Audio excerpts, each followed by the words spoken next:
আজ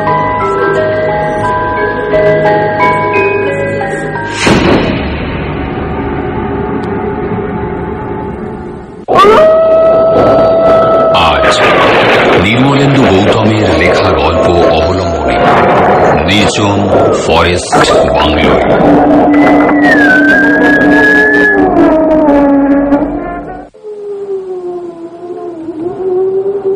দুধারের ঘন বনের জমাট অন্ধকারের ভেতর থেকে হাওয়ার একটা অদ্ভুত শব্দ গাড়ির শব্দকে ছাপিয়ে বুঝি জেগে উঠছে। তীক্ষ্ণ একটা শীষ দিয়ে শব্দটাকে কেউ বুঝি আরো তীব্র করে তুলছে। গাড়িটাকে একবার থামিয়ে স্টার্ট বন্ধ করে কোথা থেকে সেই শব্দটা আসছে সেটা ভালো করে বোঝার চেষ্টা করছিল সজল, কিন্তু না, শব্দটা কোথা থেকে আসছে কিছুতেই বুঝতে পারল না। সেই শব্দ এখন সারা শরীরে আশ্চর্য একটা স্রোত হয়ে ছড়িয়ে পড়ছে। কই না তো, এরকম অদ্ভুত আর অস্বস্তিকর শব্দ আগে কখনো শোনেনি সজল। গাড়ির হেডলাইটে যতটুকু দেখতে পাচ্ছে ততটুকু স্থির হয়ে আছে। হাওয়ার কোনো খেলা কোনোখানে নেই। কি জানি, হয়তো বনের ভেতরে রাত্রে এরকম অনেক অস্বস্তিকর শব্দই হয়। বলতে গেলে জীবনে এই প্রথম রাত্রিবেলায় এভাবে এরকম গভীর একটা বনের ভেতর দিয়ে সজল গাড়ি চালাচ্ছে। দুদিন আগে ডুয়ার্সের দমনপুরে এসেছিল সজল। ফরেস্ট ডিপার্টমেন্টে বড়সড় চাকরি করে পিস্তত ভাই সুরঞ্জন। বছর দেড়েক হলো সুরঞ্জন দমনপুর ফরেস্ট অফিসে বদলি হয়ে এসেছে। বদলি হয়ে এসেই সজলকে বেড়াতে আসার জন্য চিঠি লিখেছিল সুরঞ্জন। আসলে সজল ছোটবেলা থেকেই অ্যাডভেঞ্চার পছন্দ করে। দমনপুরে এলে হয়তো সেই অর্থে অ্যাডভেঞ্চার হবে না, কিন্তু ডুয়ার্সের অরণ্যের যে সবুজ সৌন্দর্য তা দেখা যাবে। অ্যাডভেঞ্চারের চাইতে সেটা এতটুকুও কম নয়, এটাই লিখেছিল সুরঞ্জন। সুরঞ্জনের চিঠির উত্তরে সজল লিখেছিল সময় পেলেই যাব, কিন্তু কিছুতেই যাবার মতো সময় বের করতে পারছিল না। এবার একসঙ্গে কয়েকদিনের ছুটি পেয়েই চলে এসেছিল দমনপুরে। এখানে আসবার একটা কারণও আছে। মাসখানেক আগে একটা গাড়ি কিনেছে সজল। গাড়ি নিয়ে লম্বা দৌড়ে বেরিয়ে পড়ার মতো মজা নেবার ইচ্ছেটাও খেলা করছিল সজলের মনের ভেতর। দুটো দিন সুরঞ্জনের সঙ্গে বনের ভেতরে বেরিয়ে ডুয়ার্সের নিবিড় অরণ্যের সৌন্দর্য উপভোগ করেছে সজল। সুরঞ্জন যাই বলুন, বনের ভেতর সেই বেড়ানো অ্যাডভেঞ্চারের চাইতে কম আনন্দ দেয়নি সজলকে। বনের ভেতর বেড়াতে বেড়াতেই জয়ন্তীর জঙ্গলের গল্প করেছিল সুরঞ্জন। ছোট্ট একটা শহর জয়ন্তী, পাহাড়ের মজা আছে সেই ছোট্ট শহরে। একসময় জমজমাট ছিল ওই জায়গাটা। লাইমস্টোন কোম্পানির অফিস ছিল বলেই প্রচুর লোকের যাওয়া আসা ছিল এই জয়ন্তীতে। অনেক গাড়িও চলাচল করত। এখন সেই অফিস আর নেই, প্রায় নির্জন হয়ে গেছে জয়ন্তী। সে নির্জনতার জন্যই এখন জয়ন্তীকে আরো ভালো লাগে সজলের। কিন্তু থাকবার জায়গা কোথায়? জয়ন্তীতে একটা ফরেস্ট ডাক বাংলো আছে। সত্যি যদি সজল যেতে চায়, সুরঞ্জন তাহলে ব্যবস্থা করে দিতে পারবে, এই কথাই সুরঞ্জন বলেছিল। সজল যেতে চেয়েছিল আর সুরঞ্জনও ব্যবস্থা করে দিয়েছিল ডাক বাংলোর। সকালের দিকে বেরিয়ে পড়বার কথা বলে দিয়েছিল সুরঞ্জন, কিন্তু রাতের বন দেখার জন্যই সজল সন্ধ্যের পর গাড়ি নিয়ে বেরিয়েছে। বেশ ভালোই লাগছিল প্রথমটা। গাড়ির হেডলাইট, বনের পথ আর ড্যাশবোর্ডের নীল আলোয় পুরো ব্যাপারটাকেই বেশ রোমাঞ্চকর মনে হচ্ছিল। কিন্তু এখন বনের ভেতর থেকে উঠে আসা হাওয়া শব্দের সঙ্গে সেই শীষের শব্দ খানিকটা অস্বস্তি তৈরি করেছে বলে তাড়াতাড়ি জয়ন্তীতে পৌঁছানোর একটা তাড়া অনুভব করছে সজল। কটা বাজল? ঘড়ির কাঁটায় চোখ রাখল সজল। 7:10। বনের মধ্যে সন্ধ্যের পরই বুঝি গভীর রাত নেমে আসে। মনে মনে ভাবল সজল।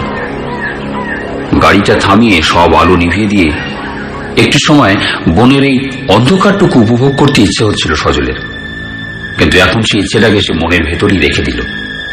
সামনের দিকে চোখ রেখে হেডলাইট থেকে ছড়িয়ে পড়া আলো দেখতে দেখতে আর সেই অস্বস্তিকর শব্দটা শুনতে শুনতে গাড়ি চালাতে থাকলো নিঃশব্দে। সুরঞ্জন যেভাবে জয়ন্তীর ফরেস্ট ডাকবাংলোয় যাবার রাস্তাটা বলে দিয়েছিল, ঠিক সেভাবেই ফরেস্ট ডাকবাংলোয় পৌঁছতে খুব একটা অসুবিধে হলো না সজলের। ফরেস্ট ডাকবাংলোর নেপালি গার্ড সজলের গাড়িটা দেখেই একটা টর্চ হাতে কাছে এসে দাঁড়ালো। স্টার্ট বন্ধ করে গাড়ি থেকে নেমে এলো সজল। গার্ডের দিকে তাকিয়ে বলল, আমার আসবার খবর নিশ্চয়ই তোমার কাছে আছে। হ্যাঁ সাহেব, চলুন আপনার ঘরটা দেখিয়ে দিচ্ছি। ও, একটু দাঁড়াও। এই বলে সজল গাড়ি থেকে ব্যাগটা বের করে গার্ডের হাতে ধরিয়ে দিয়ে গাড়িটাকে লক করলো। তারপর ফিরে গার্ডের হাত থেকে ব্যাগটা নিয়ে বলল, চল। চারদিকের গাছপালা আর অন্ধকারের মধ্যে বাংলোটাকে কেমন যেন একটা ভৌতিক বাড়ি বলে মনে হচ্ছে। খুব কম পাওয়ারের যে আলোটা বারান্দায় জ্বলছে, সে আলোটা বুঝি যে কোনো মুহূর্তে হারিয়ে যাবে অন্ধকারে। মনে হচ্ছে হারিয়ে যাবার জন্যই যেন জ্বলছে আলোটা। গাড়ির দিকে তাকিয়ে সজল প্রশ্ন করল, আচ্ছা এখন কি আর কেউ এই বাংলোয় আছে? গার্ড বলল, না সাহেব, আজ কেউ নেই। গার্ডকে আর কোনো প্রশ্ন করল না সজল। ফিরে গার্ডের সঙ্গে পায়ে পায়ে বাংলোর বারান্দায় উঠে এলো। বারান্দার প্রথম ঘরটাই সজলের জন্য। গার্ড সেই ঘরটার দরজার তালা খুলতেই বুঝতে পারল সজল। আসুন সাহেব। ঘরে ঢুকে আলোটা জ্বালিয়ে সজলকে ডাক দিল গার্ড। ঘরে ঢুকলো সজল, ঘরটাকে ভালো করে দেখলো, এগিয়ে গিয়ে তারপর টেবিলের ওপর রাখলো তার ব্যাগটা। গার্ড বলল, খানা বলতে হবে সাহেব। না না, রাতের খাবার আমি রাস্তায় খেয়ে এসেছি। ঠিক আছে, কোনো দরকার হলে ডাকবেন, আমি ওপাশের ঘরটায় থাকি। আচ্ছা ঠিক আছে। গার্ড চলে গেল। ব্যাগটা থেকে জিনিসপত্র বের করতে হবে। ব্যাগের উপর ঝুঁকে পড়ে চেনটা টানলো সজল। ঠিক সেই মুহূর্তেই সেই তীব্র শীষের সঙ্গে বনের ভেতরে সেই হাওয়ার শব্দ যেন দরজা দিয়ে ঘরের ভেতর লাফিয়ে নেমে পড়ল। ঝনঝন করে উঠল কাছের জানলাগুলো। কম পাওয়ারের আলোটার উপর কেউ যেন কালো একটা ওড়না দোলাতে লাগলো। চমকে উঠে ফিরে দাঁড়ালো সজল, চোখ রাখলো দরজায়। দেখলো একটা কালো ছায়া দরজায় স্থির হয়ে আছে। মনে হলো জমাট সেই কালো ছায়ার মুখে তীক্ষ্ণ দুটো দাঁত তীব্র কোনো আকাঙ্ক্ষায় একটুখানি ফাঁক হয়ে আছে। পাথরের মতো স্থির হয়ে গেল সজল। মৃত্যুর মতো একটা আতঙ্ক মেরুদণ্ডের মধ্যে দিয়ে ঠান্ডা স্রোত হয়ে নামতে থাকলো। নিজের অজান্তেই হঠাৎ তীব্র গলায় চেঁচিয়ে উঠল সজল। দুহাত মুঠো করে শূন্যে তুলল। বাইরে থেকে উঁচু গলায় গার্ডের চিৎকার ভেসে এলো, সঙ্গে সঙ্গে সেই জমাট কালো ছায়া দুটো একটা ডানা তৈরি করল। তুলে উঠল সেই ডানা দুটো। তীব্র সেই শীষের শব্দ তীব্র হলো আরো। সেই হাওয়ার শব্দ ঝড়ের ভয়ঙ্কর গর্জন হয়ে চুরমার করে দিতে থাকলো সবকিছু। চোখ বন্ধ করে সজল। বড় বড় শ্বাস নিতে নিতে একটু একটু করে ঝুঁকে পড়তে লাগলো। ফের গাড়ির সেই চিৎকার ভেসে এলো, ঝুঁকে পড়া সজল উত্তর দেওয়ার ক্ষমতাটুকু হারিয়ে ফেলেছে। সিঁড়ি থেকে কি কোনো একটা পায়ের শব্দ উঠে আসছে? হ্যাঁ হ্যাঁ, সিঁড়ি বেয়ে সত্যি উঠে আসছে একটা পায়ের শব্দ। সেই পায়ের শব্দের সঙ্গে সঙ্গে সজলের মধ্যে একটু একটু করে বুঝি জ্ঞান ফিরে আসছে। দরজায় এসে দাঁড়ালো সেই শব্দ। সোজা হয়ে দাঁড়ালো সজল, খানিকটা আচ্ছন্নভাবে চোখ রাখলো দরজায়। হ্যাঁ, গার্ডটা এসে দাঁড়িয়েছে। সজলের দিকে স্থির চোখে তাকিয়ে থাকলো গার্ড। তারপর দরজা পেরিয়ে পায়ে পায়ে ভেতরে এসে দাঁড়ালো সজলের সামনে। খানিকটা উদ্বিগ্ন গলায় গার্ড বলল, সাহেব, আপনার কি শরীরটা ঠিক নেই? না না, শরীর ঠিকই আছে। গার্ড বোধহয় বিশ্বাস করলো না কথাটা, কিন্তু যা ঘটেছে খানিকক্ষণ আগে সজল কিছুতেই তা বলতে পারবে না গার্ডকে। ভাববে কোনো কারণে ভয় পেয়েছে সজল। এই বাংলোয় সেরকম কোনো ভয়ের ব্যাপার থাকলে গার্ড নিশ্চয়ই এই নির্জন ডাক বাংলোয় একা থাকতে পারত না। শরীর যে ভালো আছে সেই কথাটা বোঝানোর জন্য সজল আবার কিছু একটা বলবার চেষ্টা করলো, কিন্তু তার আগেই গার্ড বলল, সাহেব, আপনি কি কিছু দেখিয়ে ভয় পেয়েছেন? সজল বলল, কেন, আমার আগে কি কেউ এখানে এসে কিছু দেখে ভয় পেয়েছে? না সাহেব, এখানে এসে কেউ কখনো ভয় পাওয়ার মতো কিছু দেখেন। আমি 15 বছর হলো এখানে আছি। মাঝে মাঝে একা থাকতে হয় আমাকে। আমিও সব কোনোদিন কিচ্ছু দেখিনি। তাহলে দারুণ ভয়টা কি তাকেই ফলো করতে করতে ফরেস্ট বাংলো পর্যন্ত এসেছে? খানিক আগে দরজায় ভয়ঙ্কর যে কালো ছায়াটাকে দুলতে দেখেছে সজল, দেখেছে তার তীক্ষ্ণ সাদা দুটো দাঁত, সেই কালো ছায়াটাই কি সেই ভয়? প্রচন্ড একটা ভয়ের তরঙ্গ সজলকে নিয়ে বুঝি আছড়ে পড়ল। কোন রকমে দুপা এগিয়ে এসে খাটের ওপর বসল সজল। খাটের পাশেই রাখা ছিল জলের বোতল ভরা ব্যাগটা। হাত বাড়িয়ে সেটা তুলে নিয়ে জলের বোতলটা বের করলো সজল। ঢকঢক করে জল খেলো অনেকটা।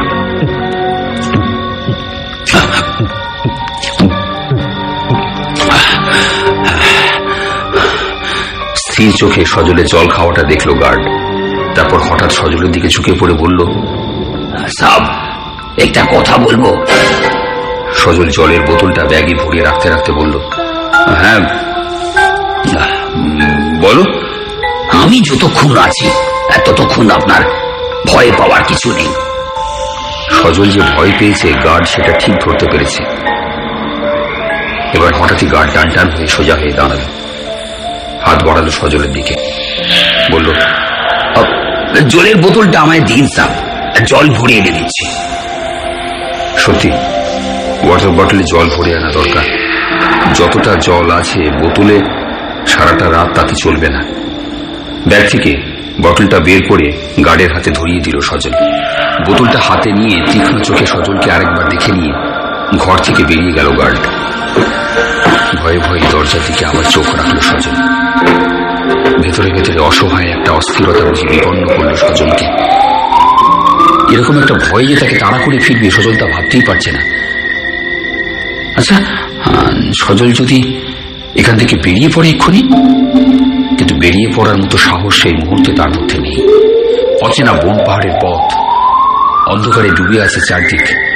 হঠাৎ যদি জমাট কালো ছায়াটা গাড়ির উইন্ডস্ক্রিনের উপর ঝাঁপিয়ে পড়ে, যদি এলোমেলো করে দেয় ফেরার পথ। সত্যি সজল ভয়ের এক অন্ধকার শূন্যতার মধ্যে একটু একটু করে তলিয়ে যাচ্ছে। জলের বোতলটা নিয়ে তাড়াতাড়ি ফিরে এলো গার্ড। বোতলটা বেডসাইড টেবিলের ওপর রেখে সজলের দিকে তাকিয়ে গার্ড বলল, একটা কথা বলবো সাব। কি জানি আবার কি বলবে গার্ড, মনে মনে ভাবছিল সজল। তারপর বলল, হ্যাঁ বলো। বাংলোর ভিতর কিছু একটা হয়েছে স্যার, সেজন্যই বোধহয় ভয় পেয়েছেন আপনি, কিন্তু সেটা আমাকে বলছেন না। কথাটা বলতে গিয়ে গার্ডের মুখের রেখায় বুঝি কয়েকটা ভয়ের রেখা জেগে উঠে দেখলো সজল। চমকে উঠে সজল বলল, কি করে বুঝলে? কিছু একটা হয়েছে বাংলোর ভেতর? সেটা ঠিক আপনাকে আমি বুঝাতে পারবো না। এমনি বলে একটু থামলো গার্ড। চাপা একটা উত্তেজনায় বড় করে একটা শ্বাস নিয়ে আবার বলল,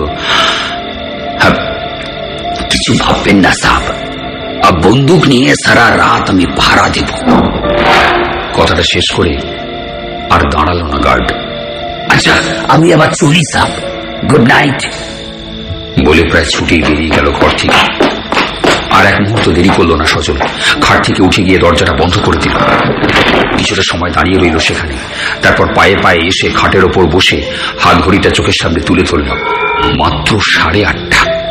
কিন্তু 8:30তেই যেন অর্ধেক রাত। নিঃশব্দ জমাট হয়ে হিম শীতল একটা নির্জনতা তৈরি করেছে। সেই নির্জনতা আচ্ছন্ন করে দিচ্ছে সজলের সমস্ত অস্তিত্বকে। বেডসাইড টেবিলটা থেকে জলের বোতলটা নিয়ে ফের খানিকটা জল খেল সজল। গার্ড তার ভয় পাবার কারণটা স্পষ্ট করে সজলকে বোঝাতে পারেনি। তাহলে কি সজল যা দেখেছে গার্ডও তাই দেখেছে? সেই জন্যই ঠিক বোঝাতে পারেনি। সজলের সারা শরীরে বিদ্যুতের মতো একটা ভয় খেলা করে গেল। বড় বড় কাঁচের জানলার দিকে চোখ ফেরাল সজল। অন্ধকারে ডুবে থাকা গাছপালাগুলো বুঝি অশরীরী একটা ভয়ঙ্কর ভয়ের অস্তিত্ব হয়ে দাঁড়িয়ে আছে। চোখ বুজে ফেলল সজল। তারপর জুতো শুদ্ধ পায়ে চিত হয়ে শুয়ে অন্য কিছু ভাবতে চেষ্টা করল। কাল দিনের আলো ফোটবার সঙ্গে সঙ্গে এখান থেকে বেরিয়ে পড়তে হবে। এক মুহূর্ত আর থাকবো না। এখন রাতটা শুধু ভালোই ভালোই কেটে গেলে হয়। অবশ্য একটা ব্যাপারে নিশ্চিন্তি, রাতটা জেগেই পাহারা দেবে গার্ড, আর ওর কাছে বন্দুকও আছে। তেমন কিছু ঘটে যাওয়ার আগেই সাহায্য পাওয়া যাবে।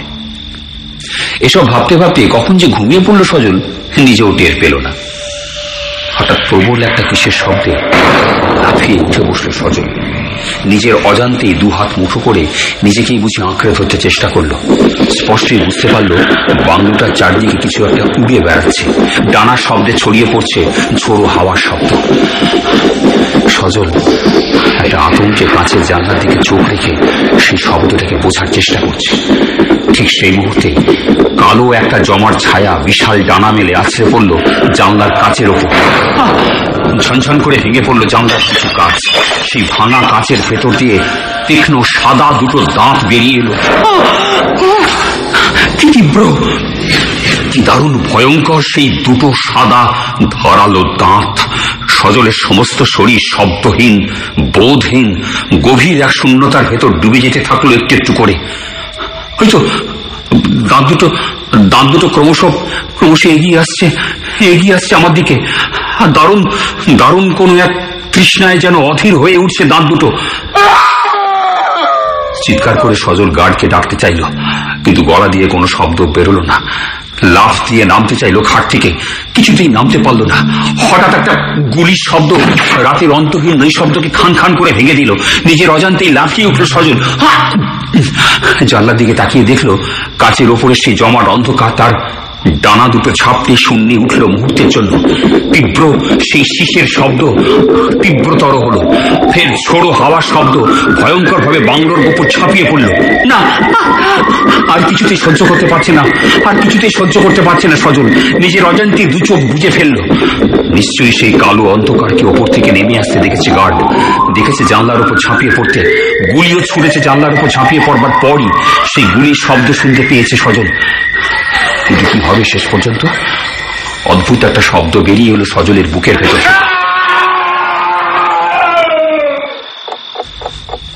কত রাত এখন! ভয়ে ভয়ে চোখ খুলল সজল। অসম্ভব ভয়ে ভয়ে জানলার দিকে চোখ ফেরাল। না, জানলায় সেই জমাট অন্ধকারটা তো আর নেই। ভাঙা কাচের ভেতর দিয়ে বাইরের অন্ধকারটুকুই শুধু দেখা যাচ্ছে। এবার সজল স্বাভাবিক হতে চেষ্টা করল। ঠিক তখনই বাইরের অন্ধকারের ভেতর থেকে রক্ত জল করা তীব্র একটা আর্ত চিৎকার ভেসে এলো। মনে হলো কেউ যেন ভয়ঙ্কর মৃত্যুর মুঠোর ভেতর থেকে নিজেকে ছাড়িয়ে নেওয়ার জন্য প্রাণপণ চেষ্টা করছে।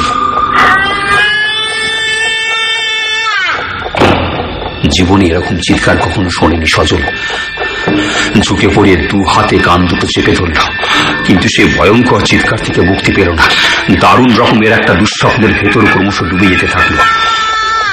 তবু কোন রকমের খানিকটা স্থির রাখতে চেষ্টা করলো নিজেকে। আচ্ছা, অমনি ভাবে হঠাৎ মৃত্যু যন্ত্রণায় কে চিৎকার করছে? গার্ডের কি কিছু হয়েছে? না, গার্ড ছাড়া এখানে এই মুহূর্তে আর কারো থাকবার কথা নয়। এরকম চিৎকার সে ছাড়া আর কে করবে? কিছু ভেবে উঠবার আগে হঠাৎ থেমে গেল সেই চিৎকার। সেই শীষের শব্দ যেন জান্তব উল্লাসে অদ্ভুত এক ছন্দে দোল খেতে থাকলো। এবার কিছুক্ষণ দোল খেতে খেতে থেমে গেল সেই শীষের শব্দ। তারপর এক অনন্ত নৈশব্দ খেলা করতে থাকলো চতুর্দিকে। সজলের মনে হলো সে এবার ঠিক মরে যাবে। দারুণ একটা কান্নায় গলার ভেতরটা ব্যথা করতে থাকলো সজলের। চোখ তুলে ছাদের দিকে তাকালো সজল। কি যেন একটা খুঁজতে চেষ্টা করলো সেখানে। জানলায় ঝুলতে থাকা কাচের একটা টুকরো হঠাৎ মেঝের ওপর শব্দ করে পড়ল। অনন্ত নৈশব্দের মধ্যে যেন ঘরের ভেতরের চারটে দেয়াল, ছাদ আর মেঝের ওপর প্রতিধ্বনিত হলো সেই শব্দ। সঙ্গে সঙ্গে কি যেন ঘটে গেল সজলের মধ্যে। টান টান হয়ে বসলো সজল। হাত বাড়িয়ে তুলে নিল জলের বোতলটা।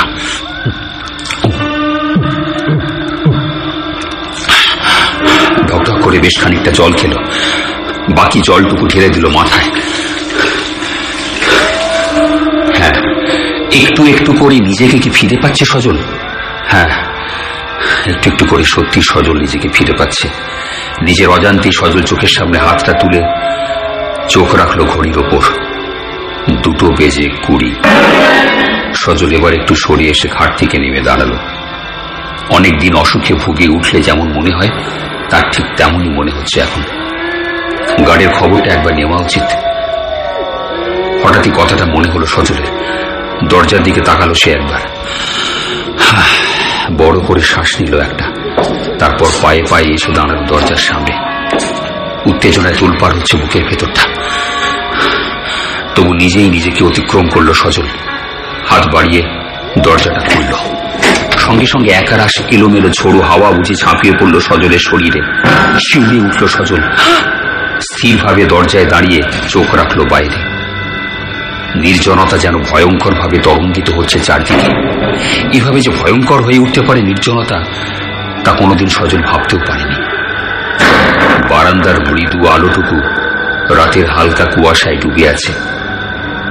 বারান্দা ছাড়িয়ে বাংলোর উঠোনে নামতে পারছে না আলোটুকু। দরজা দিয়ে লাফিয়ে পড়া ঘরের আলোটাও বারান্দায় এসে থমকে গেছে। কিন্তু গার্ড কোথায় গেল? গুলি ছুড়ে কখনোই সে মিলিয়ে যেতে পারে না। দরজা খুলে সজলকে বেরিয়ে আসতে দেখে নিশ্চয়ই গার্ডের তার কাছে এসে জিজ্ঞেস করা উচিত ছিল কেন সজল দরজা খুলেছে। আচ্ছা, গার্ডকে কি চেঁচিয়ে একবার ডাকবে সজল? হ্যাঁ, ডাকাই তো উচিত। মনে মনে কথাটা ভেবে সজল দু পা এগিয়ে এলো। তারপর ভাঙা গলায় চেঁচিয়ে ডাকলো গার্ডকে। গার্ড, কাহা হো তুম? গার্ড! সঙ্গে সঙ্গে বাংলোর উঠোন থেকে তীব্র সেই শীষের শব্দ চারিদিকের ভয়ঙ্কর নির্জনতাকে যেন ঝড়ে উত্তাল সমুদ্রের মতো অস্থির গর্জনে ভরে দিল। আবার দু পা এগিয়ে এলো সজল। বারান্দার রেলিং ধরে সামলে নিল নিজেকে। তারপর দু চোখ বুজে বড় বড় করে শ্বাস নিল বার কয়েক।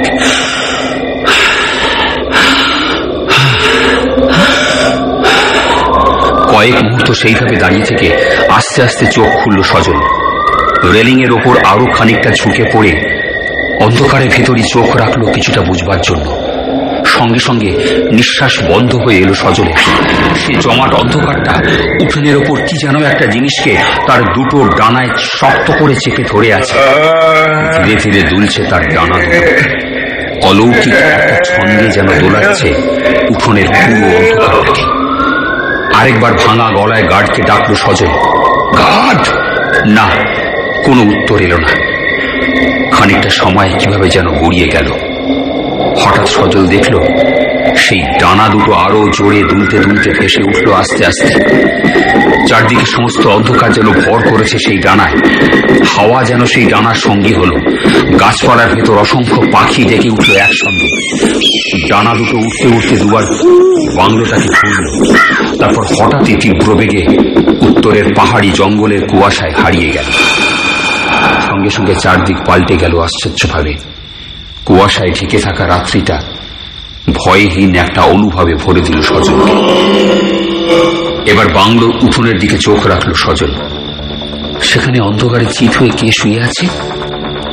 তীব্র একটা ভয়ে সজল সেদিকে গেল। মাথার টুপিটা দেখে মুহূর্তে চিনে ফেলল গার্ডকে। তাহলে গার্ডকেই ঢেকে রেখেছিল সেই ডানা দুটো? না, আর এক মুহূর্ত দেরি করল না সজল। টান টান হয়ে দাঁড়ালো। তারপর তাড়াতাড়ি বারান্দা থেকে নেমে এলো। ফের আরেকবার চিত হয়ে শুয়ে থাকা গার্ডকে দেখে নিয়ে পায়ে পায়ে সামনে ঝুঁকে পড়ল গার্ডের শরীরের ওপর। ঝুঁকে পড়েই আতঙ্কে লাফিয়ে উঠল। মৃত্যু যন্ত্রণায় বিস্ফারিত গার্ডের চোখ দুটো আকাশের দিকে স্থির হয়ে আছে। হাঁ হয়ে আছে মুখটা। বন্দুক আর টর্চটা পড়ে আছে পাশে। না, গার্ড আর বেঁচে নেই, স্পষ্টই বুঝতে পারল সজল। প্রবল একটা আতঙ্কে পালাতে গিয়েও সজল পালাতে পারল না।